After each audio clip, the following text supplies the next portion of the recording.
Kathy Vick, Deeply Awake Chats 2017, and do I have a good one for you today? I'm still working through some things, so I don't know if you're going to be seeing this one or another one. It depends on if I can get to the seed of it on camera. I think I can. So, we've been talking a lot about timelines. And it's a very fascinating concept, isn't it?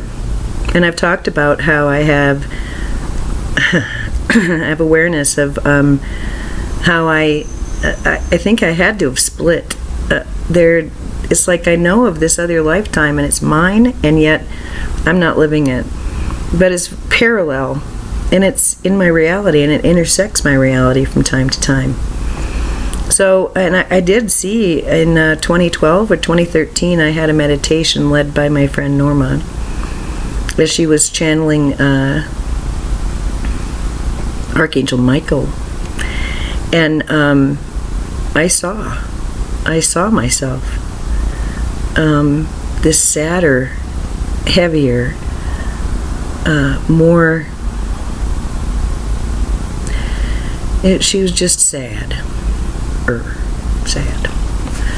and I saw her, and I knew it was me, but it was her, and she left. And I began to realize that actually there have been some times in my life when I had to make big decisions, and as a result, my life went a different way, and I had a bifurcation. Haven't you? Who did you wind up marrying? Where did you wind up deciding to live? Out of college or high school, or come on. We've all had those times. All of us. I'm nothing new. And so mine was, I've had many, but I did have one.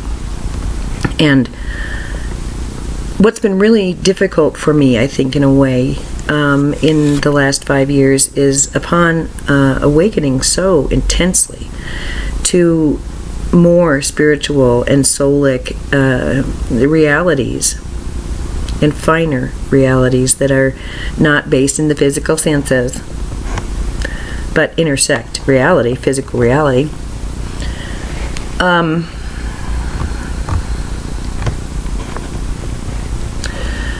The concepts of this being obviously a binary universe, and this being a dualistic place, that there being yes and no, being like a switch on a train track, changing your destiny and changing your reality, all of that.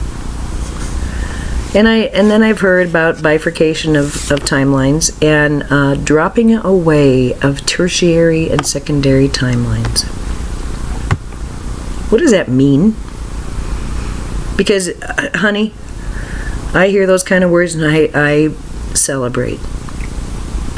Because a part of me is just like, yeah, let's just flush all that nastiness just right down the toilet. We don't need to be walking around here with our hair on fire, panicking about everything and believing that when somebody bumps us, we're going to die. Golly, that would be great. Let's just get rid of that. And anybody who's in that reactive camp, bye-bye. You didn't get it. You didn't figure it out. Game's up. You can come back. Okay?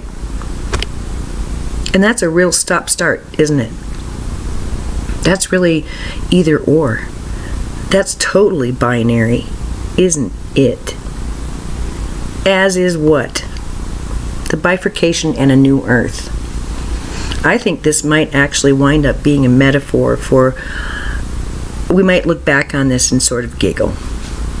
Oh my goodness. Well, that was a pretty good construct to explain something that, it wasn't what was being explained. What it was being explained was just like a child's drawing compared to the Mona Lisa. Yeah, I just compared our ideas about timeline shifts to a child's drawing. That's a bold thing to do. Here's why I can do it.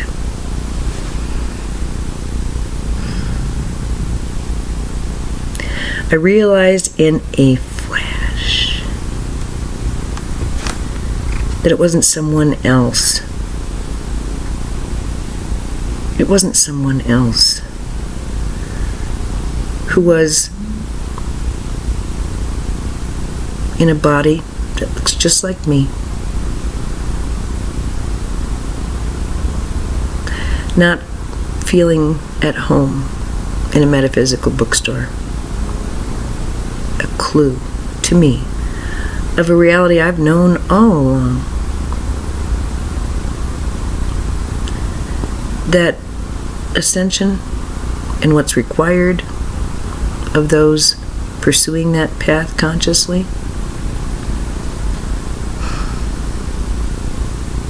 it's a choice. And those who don't choose it, they're valid. I myself am one of those people. That's why this has been so hard, and that's why I've been arguing with myself. And that's why I feel it like a personal thing. Like a pebble in my shoe. When expanded, it's easy to understand. But when not expanded, it's easy to feel imprisoned. To not have that perspective. But I see now more as an observer of two paths. Two paths. One where I choose physical data, I turn around and walk away from anything that has to do with metaphysics. I ride bareback on this reality. And then there's me who doubled down and basically led a shaman's life. A Christed life. A weird life. Unable to own it. Unable to claim it as mine. Why? Why the dissonance? Because energetically, of course. Of course. How could I not be? I'm invested in the old way. Part of me is. And then it expanded. Because I know at the highest levels, this is one consciousness's song. Split into such beautiful music.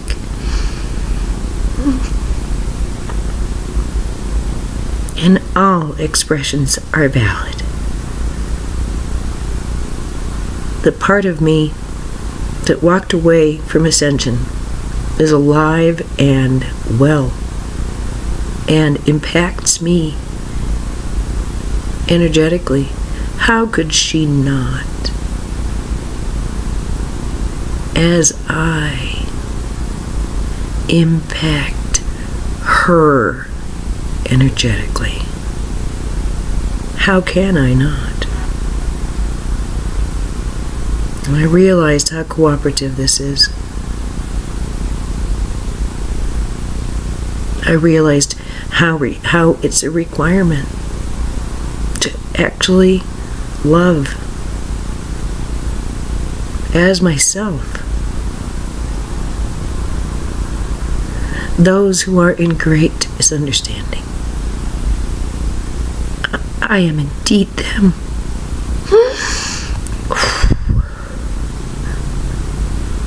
It can't be any other way.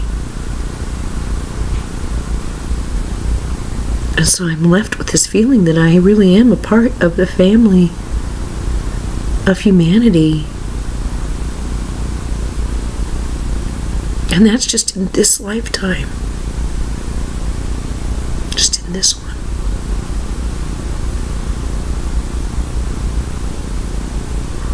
It's a big realization. And it's been coming for a while.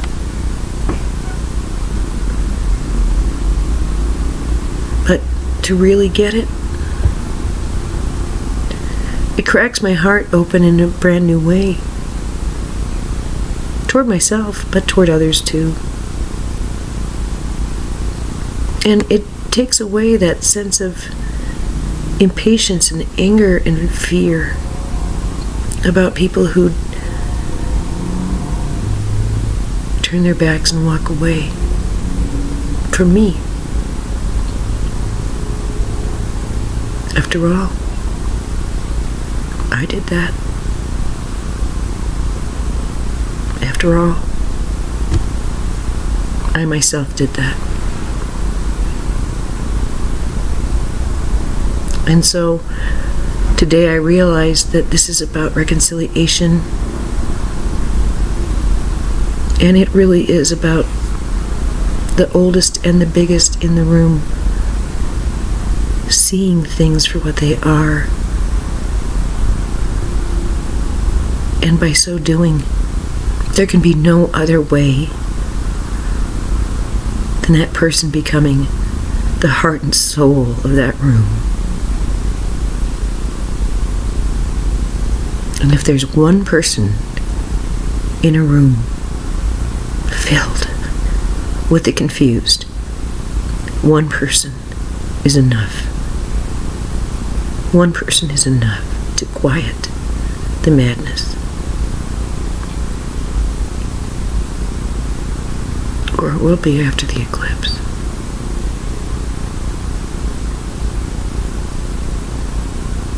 I'm so in love with physical reality right now. I'm grateful to be here as a soul. I know myself to be far greater than this body, or the body who split from me. I'm greater than the pain of this world and the fear.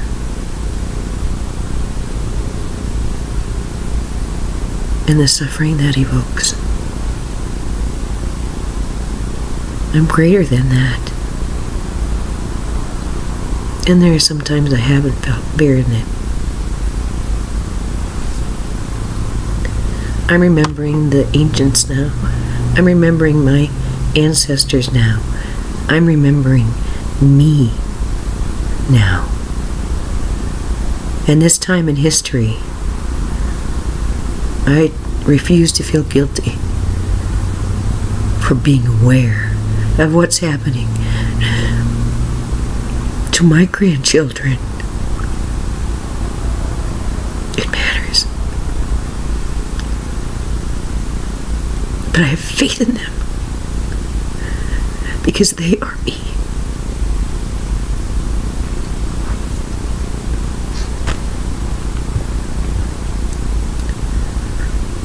I'm emotional. I'm not sad. I'm relieved. Today stands as the day I understand the words in Lakesh.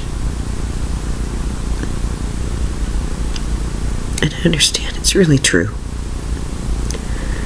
And I don't feel threatened. My ego doesn't feel knocked around thinking about it. It makes sense. It brings me home. It comforts me. I think that's all I have to say. I know this is emotional, and I'm okay with that. If you don't like the tears, that's fine. Don't look. Just listen. An ancient is coming home into her body, into her skin. And she's calling to her all of herselves, moving to a place of great love and peace. The next thing I'll do is a video of a channeling I wrote in 2013. I read it today and I realized, yeah, I really am a channeler, huh? This is very, very helpful, and it seems to have been written for me for today. Isn't that something? So I am going to videotape that, and then I will put the transcript on there too for those who are interested. But I look at it just as a, from my point of view, it's like, holy moly. Yeah, I guess I really am pretty good at this, huh? Or at least they are. So, I'm moved, and I'm relieved, and I'm so glad I could give this to you.